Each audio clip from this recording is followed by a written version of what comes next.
Honorable Guest of Honor, Captain Abhimanyu Ji, Finance Minister, Government of Haryana.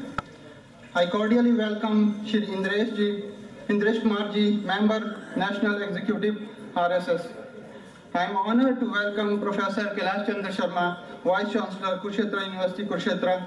I extend a warm welcome to Prashant Bhardwaj Ji, Deputy Chairman, Haryana Saraswati Heritage Development Board. I also welcome David Frawley Ji and Professor Buddev Sharma Ji, and I extend a sincere welcome to Ms. Medha Kataria Ji, Deputy Commissioner, Kurukshetra.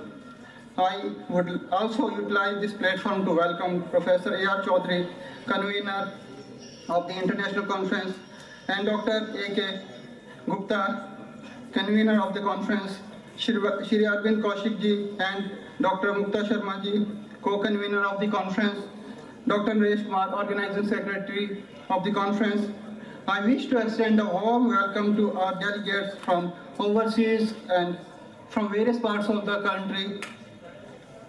I would also like to welcome all print and electronic media, district administration, university administration, registrar, deans, directors, chairpersons, faculty members, students, and all the other distinguished guests attending this international conference.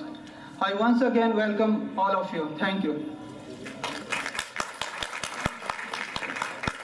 अब मैं आमंत्रित कर रहा हूं doctor A.R. Chaudhary जी को, जो निदेशक हैं उत्कृष्ट सरस्वती नदी शोध केंद्र के। वे आए और आज की संगोष्ठी के उद्देश्य और इसके जो भी कार्यक्रम हैं उस पर विस्तार से अपनी प्रस्तुति दें। Doctor A.R. चौधरी जी। इस सभागार में उपस्थित सभी सरस्वती पुत्र और पुत्रियों को मेरा कोटि कोटि नमन।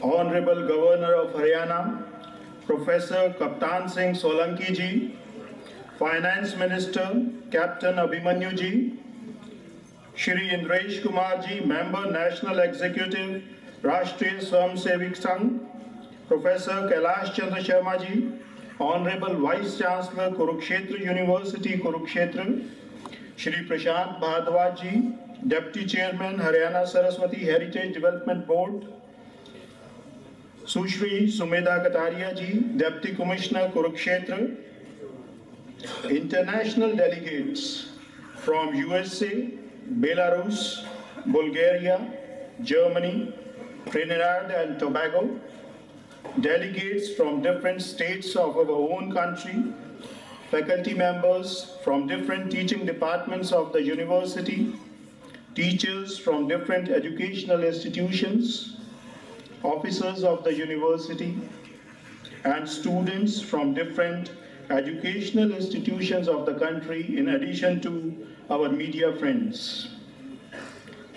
Saraswati River is deeply ingrained in our minds. Right from our childhood, all of us have worshipped the goddess of learning, the goddess of wisdom, to attain success, to attain prosperity, to attain happiness. That is the goal of every human being. But during our journey of growth, somewhere the materialistic instincts have taken over. And what we have worshipped during our growing years, or if I say in Hindi, जो चेतन तत्व था जिसके साथ हम जुड़ना चाहते थे, उस चेतन तत्व को कहीं हम बड़े होते होते भूल गए और हमने उस चेतन तत्व का जो रूप था, नदी का जो रूप था, सरस्वती नदी का जो रूप है, हम उस नदी को खोजने में लग गए। सरस्वती नदी एक द्योतक है, एक देवी का, और हमारे ऋषि मुनियों ने बहुत साधना की और ये सोचा कि जल है तो जीवन है, तो किस तरह एक ऐसा आयाम बनाया जाए कि मनुष्य जल का आदर करे। इसीलिए हमारी सारी नदियों को हमने देवियों की नाम दिए, उनको पूजा, और हर पर्व में हम देवियों की नदी रूप में स्तुति करते हैं। यहाँ आप में से बहुत से लोग सरस्वती नदी की जो कॉन्फ्रेंसेस हुई या जो लिटरेचर मार्केट में अवेलेबल है उसके बारे में जानते हैं, लेकिन बहुत से ऐसे लोग भी हैं जो शायद आज पहली बार जुड़ रहे हैं, या जिनके दिल में कहीं ना कहीं ये सवाल उठता है कि मैंने वो नदी देखी तो नहीं, सुना ज़रूर है, क्या ये जो सब हो रहा है इसकी कोई साइंटिफिक स्टडी भी हुई, क्या इसकी कोई साइंटिफिक रेलेवेंस भी है। ये सभी चीज़ें कहीं ना कहीं मेरे दिमाग में भी थी, और आज से 18 वर्ष पूर्व मुझे आज भी याद है कि मुझे एक इंटरनेशनल कॉन्फ्रेंस में जाना था, और मुझे मेरे उस टाइम के डिपार्टमेंट के चेयरमैन ने ये कार्य दिया कि कलायत में एक पॉन्ड है और उस पॉन्ड से पानी बाहर आ रहा है, इट वॉज oozy आउट, तो आप जाएं और वहाँ जाकर इसका विश्लेषण करें कि ये क्या हो रहा है। It was just like a bolt from the blue for me because I was preparing for the international conference, but I didn't have any option. So I went there. I went there with my students, and it was a mind-boggling experience for me. Why? Number one, because I had never faced live media anywhere. When I went there, 40-50 people from media with their cameras, with their TV crews, they were just standing, staring at me, waiting कि ये अब क्या बोलता है.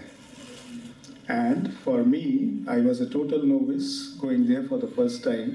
So I took some samples, told something, came back, and kept them in my lab. The gentleman who had sent me, I would like to mention his name, Shri Darshan Lal Jain ji, who has been spearheading this movement about finding the Saraswati river in Haryana. He called me number of times and said, "Dr. Sahab, kya nikla uska? Kya result aaya?" And I was taken aback.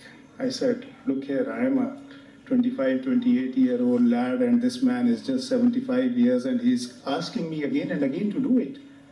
So it doesn't behove I should do it."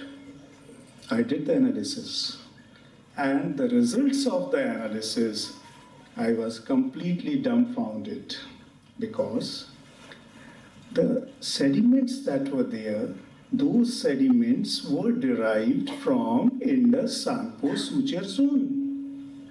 Those of you who don't know much about Indus-Sangpo suture zone, for them, in the geological history of the Indian subcontinent, it drifted, it collided with the Eurasian plate around 35 million years ago.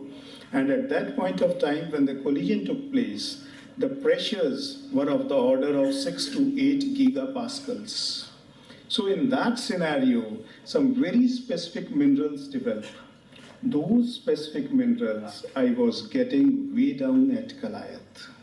And then, when I studied the texture of those sediments, the texture of those sediments was angular to subangular.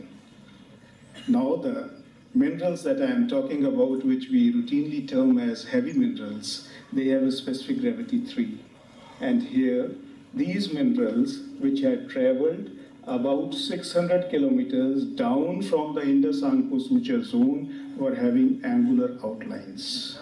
There could have been no explanation to it, but that these were carried as suspension. Normal dynamics, they had to be carried as in the form of saltation, rolling on the riverbed. So all these things just opened up a window which is there in the Rig Veda, which says a river which roars as it moves, a river in which peaks of newly upheaved mountains float as lotus stems. So the entire scenario was translated in terms of geology, in terms of sedimentology. And then, as if the Chetan Tattva, the divinity, was bestowing boon upon boon on us, the entire team that Shri Darshan Lal Jain ji had resurrected, we found a buried riverbed. A riverbed in which we had gray-colored sediments, which even a child, if you give it to a child, he will say these are river sediments. And in the entire wall of that channel that was dug up, the entire evolutionary history of a river, how it changed from a perennial to a rain-fed river, they were ingrained in it. And then coming down to 2015, when again as a result of the work done by Shri Darshan Lal Jain ji, wherein he got extracted the revenue record, we found that wherever the Haryana government was doing the work of Saraswati rejuvenation and resurrection, we were standing amidst a riverbed, and all the sedimentary structures that could have been possible in a mega river, they were all present there. So I would conclude my introduction of the Saraswati River with these lines, that every grain around us, every grain of sand around us has a story to tell, and it's beckoning us. It's beckoning us, come, study me, and decipher your own roots. Thank you so very much.